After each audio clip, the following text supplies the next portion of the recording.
ಗ್ರಾಮೀಣ ಭಾಗದಲ್ಲಿರುವ ವಿದ್ಯಾರ್ಥಿಗಳ ಕಲಿಕೆಯನ್ನ ಬಲಿಷ್ಠ ಮಾಡುವ ಮೂಲಕ ಅವರ ಬದುಕನ್ನ ನಾವೆಲ್ಲರೂ ಸೇರಿ ಬದಲಾವಣೆ ಮಾಡೋಣ ಎಂದು ಚಾಲುಕ್ಯ ಆಸ್ಪತ್ರೆ ಸಿಇಒ ಡಾಕ್ಟರ್ ನಾಗಭೂಷಣ್ ಹೇಳಿದರು.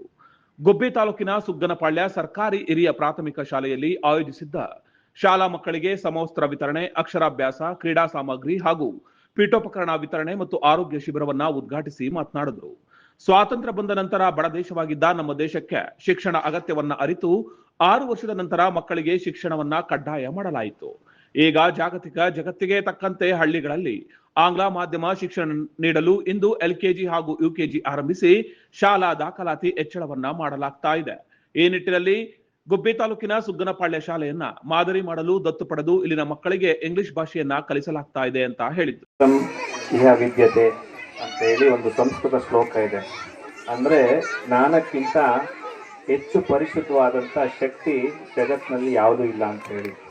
ಹಾಗಾಗಿ ಶಿಕ್ಷಣಕ್ಕೆ ಮುಂಚೆಯಿಂದನೂ ನಮ್ಮ ಈ ನೆಲದಲ್ಲಿ ಪ್ರಾಮುಖ್ಯತೆ ಕೊಡ್ತಾ ಬಂದಿದ್ದೀವಿ.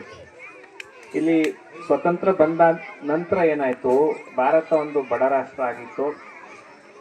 1973, 74, 75 ಅಂದಿನ ಕಾಲದಲ್ಲಿ ಶ್ರೀಮತಿ ದಿವಂಗತ ಇಂದಿರಾ ಗಾಂಧಿ ಅವರು ಪ್ರಧಾನಮಂತ್ರಿ ಆಗಿದ್ದಾಗ ದೇಶದಲ್ಲಿ ಬಡತನ ಜಾಸ್ತಿ ಇತ್ತು. ಈ ಮೆಟರ್ನಲ್ ಮಾರ್ಟಾಲಿಟಿ ಅಂದರೆ ಗರ್ಭಿಣಿ ಸ್ತ್ರೀಯರು ಮತ್ತು ಬಾಣಂತಿಯರ ಸಾವುಗಳು ಜಾಸ್ತಿ ಆಗ್ತಾ ಇತ್ತು. ಅಂಡರ್ 5 ಮಾರ್ಟಾಲಿಟಿ ಅಂದರೆ ಮಕ್ಕಳು ಹುಟ್ಟಿ 5 ವರ್ಷದವರೆಗೆ ಬೆಳೆಯೋಷ್ಟಕ್ಕೆ ತುಂಬ ಜನ ಮಕ್ಕಳು ಸತ್ತೋಗ್ತಾ ಇದ್ರು. ನಮ್ಮನೇಲೆ ನಾವು 5 ಜನ ಮಕ್ಕಳು ಹುಟ್ಟಿದ್ವಿ, ಉಳ್ಕೊಂಡಿದ್ದು 3 ಜನ, ಅಂದರೆ 40% ಮಾರ್ಟಾಲಿಟಿ. ಸೊ ಹಂಗಾಗಿ ಅವತ್ತಿನ ಕಾಲಕ್ಕೆ ಏನು ಮಾಡಿದ್ರು, ICDS ಕಾರ್ಯಕ್ರಮ ಅಂತ ಮಾಡಿದ್ರು. ಅದ್ರ ಉದ್ದೇಶ ಏನಾಗಿತ್ತು, ಪ್ರೆಗ್ನೆಂಟ್ ಗರ್ಭಿಣಿಯವ್ರಿಗೆ ಮತ್ತು ಬಾಣಂತಿಯವ್ರಿಗೆ ಪೌಷ್ಟಿಕಾಂಶ ಆಹಾರ ಕೊಡೋದು ಮತ್ತು ಅವ್ರಿಗೆ ಚೆಕಪ್ಗೆ ಕರ್ಕೊಂಡು ಹೋಗೋದು, ಅವ್ರ ಆರೋಗ್ಯ ಸುಧಾರಣೆ ಮಾಡೋದಕ್ಕೆ ಅಂಗನವಾಡಿಗಳನ್ನ ಶುರು ಮಾಡಿದ್ರು. ಅದರಲ್ಲಿ ಏನು ಮಾಡಿದ್ರು, 5 ವರ್ಷ ಮಕ್ಕಳವರೆಗೂ ಇನ್ಫಾರ್ಮಲ್ ಟೀಚಿಂಗ್ ಅಂದರೆ ಶಿಕ್ಷಣವನ್ನು ಮಗ್ಗಿ ಇರ್ಬೋದು, ಪದ್ಯಗಳಿರ್ಬೋದು, ಇವೆಲ್ಲ ಹೇಳ್ಕೊಡ್ತಾ ಅವ್ರಿಗೆ ಚುಚ್ಚುಮದ್ದುಗಳು, ವ್ಯಾಕ್ಸಿನೇಷನ್ ಇರ್ಬೋದು, ನ್ಯೂಟ್ರಿಷನ್ ಬಗ್ಗೆ ಅರಿವು ಮಾಡೋದಕ್ಕೆ ಅವತ್ತಿನ ಕಾಲಕ್ಕೆ 50 ವರ್ಷದ ಹಿಂದೆ ಮಾಡಿದಂಥ ಪ್ರಾಜೆಕ್ಟ್ ಆಗಿತ್ತು.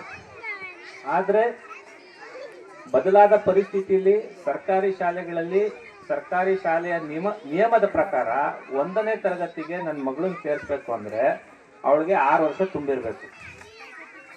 6 ವರ್ಷ ತುಂಬಿರಬೇಕು ಅಂದರೆ ಈ 4ನೇ ವರ್ಷದಿಂದ 6ನೇ ವರ್ಷದವರೆಗೂ ನೆನೆಸ್ಕೊಳಕ್ಕೆ ಇಷ್ಟಪಡ್ತೀನಿ. ಒಂದ್ ಕಡೆ ಅವ್ರು ಹೇಳ್ತಾರೆ, ಮಾಡಿ ಮಾಡಿ ಕೆಟ್ಟರು ಮನವಿಲ್ಲದೆ, ನೀಡಿ ನೀಡಿ ಕೆಟ್ಟರು ನಿಜವಿಲ್ಲದೆ, ಮಾಡುವ ನೀಡುವ ನಿಜ ಗುಣ ಉಳ್ಳೊಡೆ, ಕೂಡಿಕೊಂಬ ನಮ್ಮ ಕೂಡಲ ಸಂಗಮ ದೇವ. ಸುಮ್ಮನೆ ಮಾಡ್ತಾ ಹೋಗೋದು, ಸುಮ್ಮನೆ ಕೊಡ್ತಾ ಹೋಗೋದು ಆಗ್ಬಾರ್ದು. ನಾವೇನೋ ಒಂದು ಮಾಡ್ತಾ ಇದ್ದೀವಿ ಅಂದರೆ ಅದ್ರ ಇಂಪ್ಯಾಕ್ಟ್ ಇರಬೇಕು, ಅದ್ರ ಪರಿಣಾಮ ಇರಬೇಕು ಸಮಾಜದ ಮೇಲೆ. ಏನೋ ಕೊಡ್ತಾ ಇದ್ದೀವಿ ಅಂದರೆ ಅದು ಸದುಪಯೋಗ ಆಗಬೇಕು. ಆ ಬಸವಣ್ಣವ್ರ ವಚನ ಎಷ್ಟು ಪ್ರಸ್ತುತ ಅಂದರೆ, ಮಾಡುವ ನೀಡುವ ನಿಜ ಗುಣ ಉಳ್ಳೊಡೆ, ಕೂಡಿಕೊಂಬ ಕೂಡಲ ಸಂಗಮ ದೇವ. ಇಲ್ಲಿ ಕೂಡಿದಾರ ಕೂಡಲ ಸಂಗಮ ಕಾಣಿಸ್ತಾ ಇದ್ದಾರಾ? ಕಾಣಿಸ್ತಾ ಇದ್ದಾರಾ ಪೋಷಕರೇ? ಕಾಣಿಸ್ತಾ ಇದೆಯಾ? ಹೌದು. ಇವತ್ತು ಏನು 275 ಮಕ್ಕಳಿದೆಯಲ್ಲ, ಅದೇ ರಿಸಲ್ಟು. ಕಾಯಕವೇ ಕೈಲಾಸ. ನಾವು ಮಾಡೋದ್ರಲ್ಲೇ ಭಗವಂತನ ಕಾಣಬೇಕು, ಅದನ್ನೇ ಇಲ್ಲಿ ಪ್ರತಿಪಾದಿಸ್ತಾ ನಾವು ಬಂದಿರೋದು. ಆಮೇಲೆ ನಿಂದನೆಗಳು ಬರುತ್ತೆ, ನೆಗೆಟಿವ್ ಕಾಮೆಂಟ್ಸ್ ನಮ್ಮ ಬಗ್ಗೆ ಬರುತ್ತೆ. ಯಾರು ಒಳ್ಳೇದು ಮಾಡಿದ್ರು ಮಾಡುತ್ತಾರೆ, ಕೆಟ್ಟದ್ದು ಮಾಡಿದ್ರು ಬರುತ್ತೆ. ಕಬೀರ್ ದಾಸರು ಒಂದ್ ಕಡೆ ಹೇಳ್ತಾರೆ, ನಿಂದಕ್ ನೀರೇ ರಕ್ಕಿಯೇ ಅಂಗಾನ್ ಪುಟಿ ಚವಾಟ್, ಬಿನ ಪಾನಿ ಬಿನ ಸಾಬೂನ್ ನಿರ್ಮಲ್ ಕರೆ ಸುಬಾಯ್. ಅಂದ್ರೆ ನಿಂದಕರನ್ನ ನಿಮ್ಮ ಮನೆ ಚಾವಡಿ ಹತ್ರನೇ ಇಟ್ಕೊಳ್ಳಿ, ಯಾವ ಸಾಬೂನು ಬೇಡ, ಯಾವ ನೀರು ಬೇಡ, ನಿಮ್ಮನ್ನ ಪ್ರತಿದಿನ ಶುದ್ಧ ಮಾಡ್ತಾ ಇರ್ತಾರೆ. ಹಾಗಾಗಿ ನಾವು ಮಾಡಿರೋ ಕಾರ್ಯದಲ್ಲೂ ನಿಂದನೆಗಳು ಬಂದ್ರೆ ಆತ್ಮಸಂತೋಷವಾಗಿ ಸ್ವೀಕರಿಸ್ತೀನಿ. ಆ ನಿಂದನೆಗಳಿಂದ ನಾವು ಹಿಂದೆ ಹೋಗಲ್ಲ. ಈ ಸುಗಂಧಪಾಳ್ಯ ಶಾಲೆನ ಮಾದರಿ ಶಾಲೆ ಮಾಡಬೇಕು ಅನ್ನೋದು ನನ್ನ ಕನಸಿದೆ. ಖಂಡಿತ ಅದು ನೆರವೇರಿಸ್ತೀನಿ. ಈ ಗ್ರಾಮಸ್ಥರು, ಈ ಶಿಕ್ಷಕರು, STMC ಸದಸ್ಯರು ನನಗೆ ಸಹಕಾರ ಕೊಟ್ಟರೆ ಖಂಡಿತ ಕೆಲಸ ಮಾಡಿ ಮುಂದಿನ ದಿನಗಳಲ್ಲಿ ಇಡೀ ಜಿಲ್ಲೆಗೆ ನಂಬರ್ 1 ಶಾಲೆ ಮಾಡೋದ್ರಲ್ಲಿ ಯಾವುದೇ ಅನುಮಾನ ಇಲ್ಲ. Thank you very much. ಹಳ್ಳಿ ಮಠದ ವಿಭವ ವಿದ್ಯಾಶಂಕರ ಮಹಾಸ್ವಾಮೀಜಿ ಅಕ್ಷರಾಭ್ಯಾಸವನ್ನ ವಿದ್ಯಾರ್ಥಿಗಳಿಗೆ ಮಾಡಿ ಇಂತಹ ಪುಟ್ಟ ಹಳ್ಳಿಯಲ್ಲಿ ಶೈಕ್ಷಣಿಕ ಕ್ರಾಂತಿಯನ್ನ ಚಾಲುಕ್ಯ ಆಸ್ಪತ್ರೆ ಹಾಗೂ ಸ್ಥಳೀಯ ಗ್ರಾಮಸ್ಥರು ಮಾಡುತ್ತಿರುವುದು ಅತ್ಯಂತ ಹೆಚ್ಚು ಖುಷಿಯನ್ನ ನೀಡಿದೆ. ಸರ್ಕಾರಿ ಶಾಲೆಗಳು ಅಭಿವೃದ್ಧಿಯಾದಾಗ ಆರ್ಥಿಕವಾಗಿ ಹಿಂದುಳಿದ ಬಡತನದ ಗ್ರಾಮೀಣ ಭಾಗದ ವಿದ್ಯಾರ್ಥಿಗಳು ಕೂಡ ವಿದ್ಯೆಯನ್ನ ಕಲಿಯಬಹುದು ಅಂತ ಹೇಳಿದ್ರು. ನಿಮಗೆ 16 ಸಂಸ್ಕಾರಗಳಿದ್ದಾವೆ.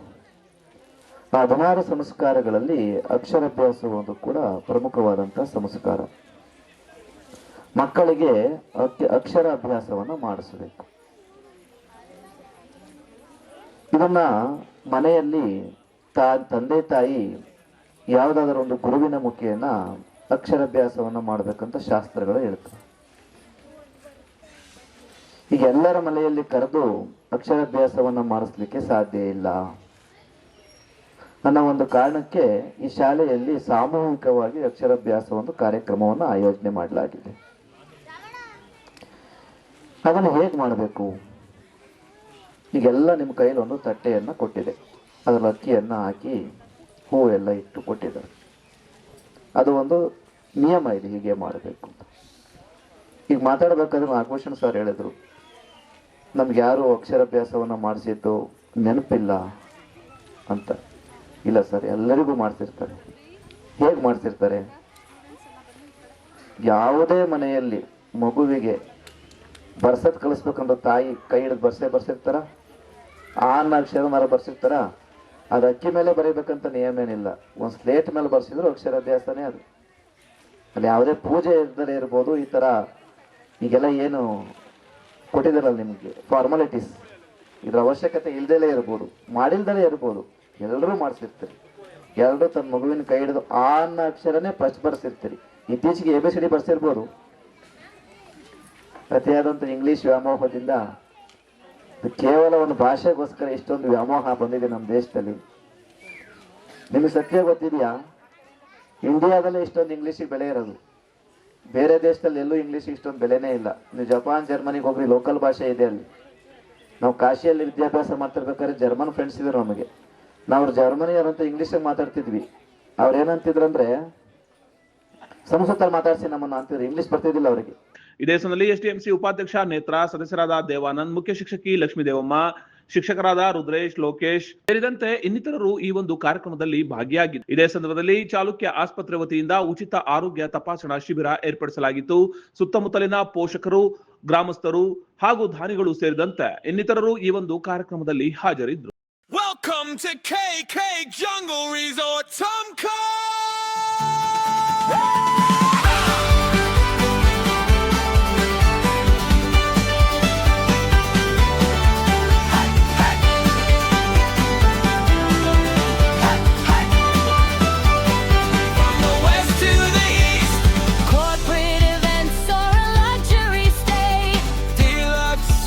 Where the forest breeze sways. From the bonfire light to the morning dew, Tumkur is calling and we're waiting for you. Chalukya news, ಜನರಿಗೋಸ್ಕರ.